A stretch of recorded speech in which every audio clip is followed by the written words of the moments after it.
Can you take on debt and spend it to make more money? Absolutely. Okay, absolutely. Debt is the amplifier, but it's a double-edged sword. You have to be right. If you're wrong, it's game over. Okay, if you're wrong, it's game over. I've been dead a few times and never going back into debt. I'll tell you that much. Okay, have to be right. Spending money and getting debt and using debt as leverage can amplify your business massively, but you have to be right. Okay, you have to be right. It also can murder your margins. Okay, if you have a lot of savings, you have leeway, but that doesn't mean it's always the right decision.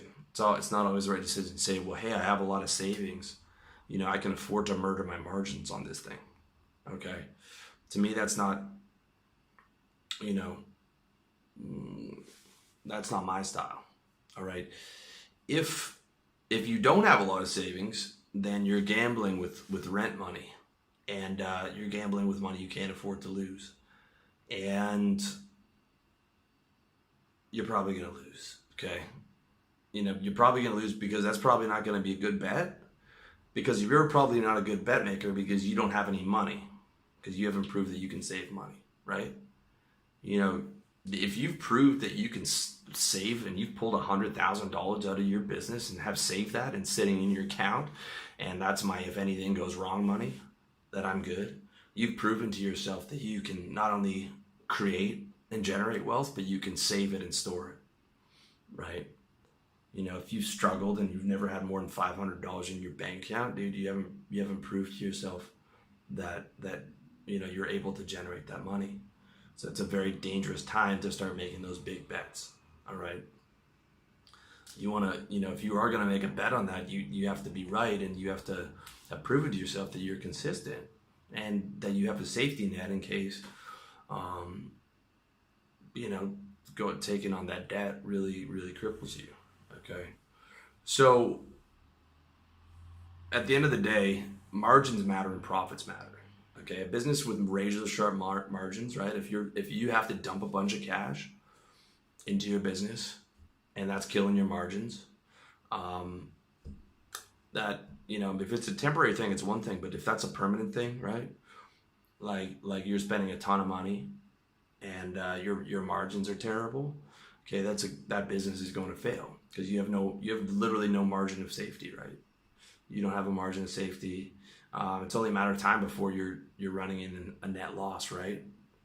Most likely. I mean, you might be able to turn it around with enough pushing against homeostasis, but at the current trajectory, it's moving towards failure.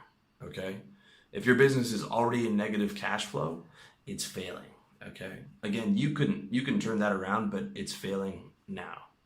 So that's important to understand. You might be able to survive now by dipping into savings, but then you're consuming more than you produce, okay?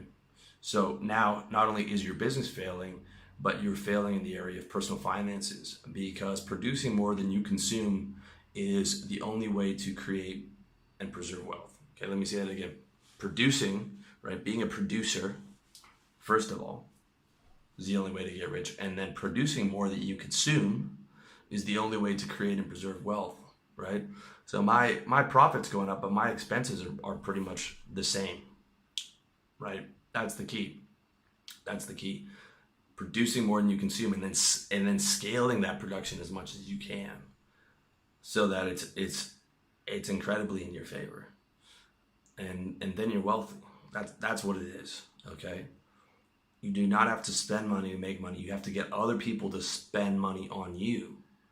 Okay? And you do that by producing. All right, you produce for a lot of people, or you produce for a select group of people and charge them a high amount for your valuable service, or you do a combination of both, and you keep your expenses well below what you're producing. And it doesn't mean you have to live like a pauper. It just means that you have to, if you want to spend more, you have to make more. Okay, you have to make more so that you can.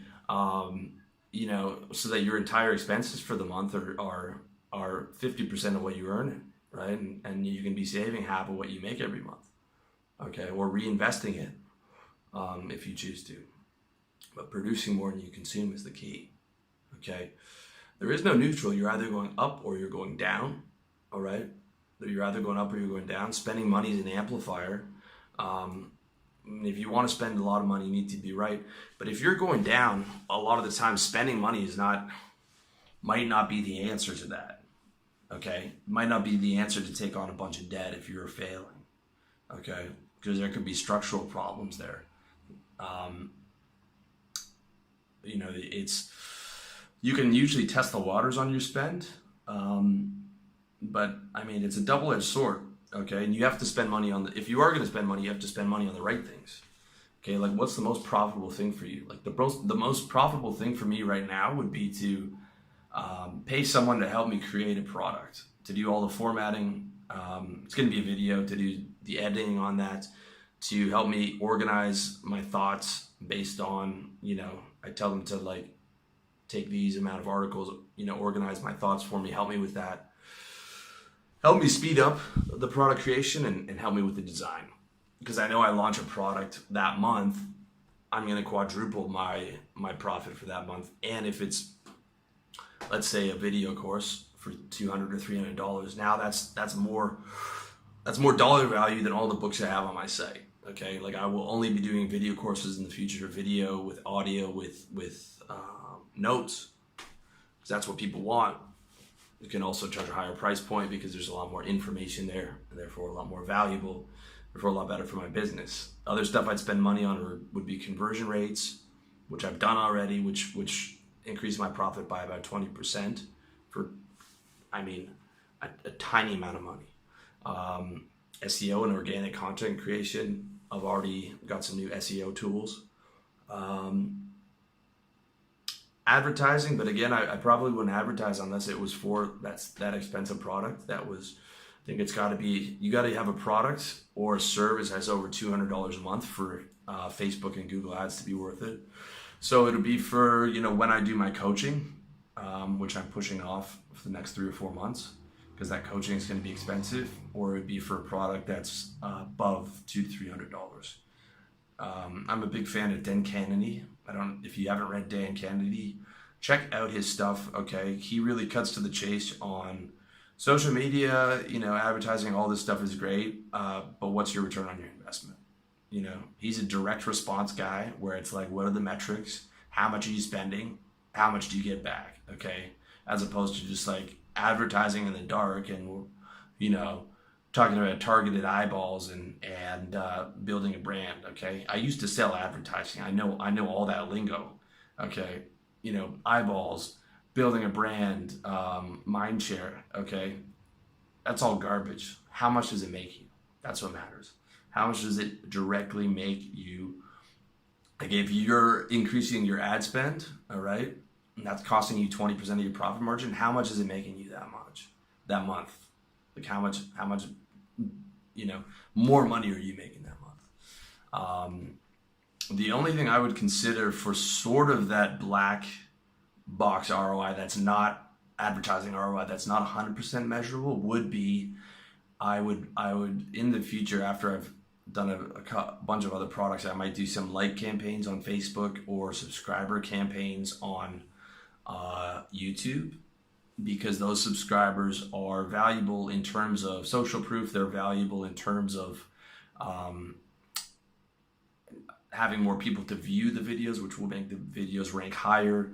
They're valuable to have someone to share the videos, and much more of that is more valuable than traditional like advertising on television, where you just blast it out once and it's gone, or even just advertising your website is usually not as valuable, because the conversion rate to get someone to sign up to your newsletter is much lower than the conversion rate for getting them to subscribe to your Facebook or your YouTube. So that would be one area I consider. But before that, there's, I want to get like 10 products out, 10 new products in the next 4 years. And, there's a lot of stuff I want to do with SEO. So that's my business, but you should know for your business, like what are the top 4 things that are the biggest priorities? And oftentimes you don't have to spend money on those. You have to spend time on them, or you have to do technical research, or you have to perhaps pay someone a little bit of money to solve like a technical problem. Okay, with conversion rates, doing that A/B testing, it barely cost me any money, but it cost a decent amount of time. Okay, so know what your business is. Spend money on shit that's going to get you return on your investment if you're going to do it. If you're interested in more, check out Dan Kennedy's stuff on this. Okay, you're not Google, you're not YouTube, you're not a guy with $100 million in the bank. You can't afford to just blast out for brand share, for mind share and eyeballs. Okay.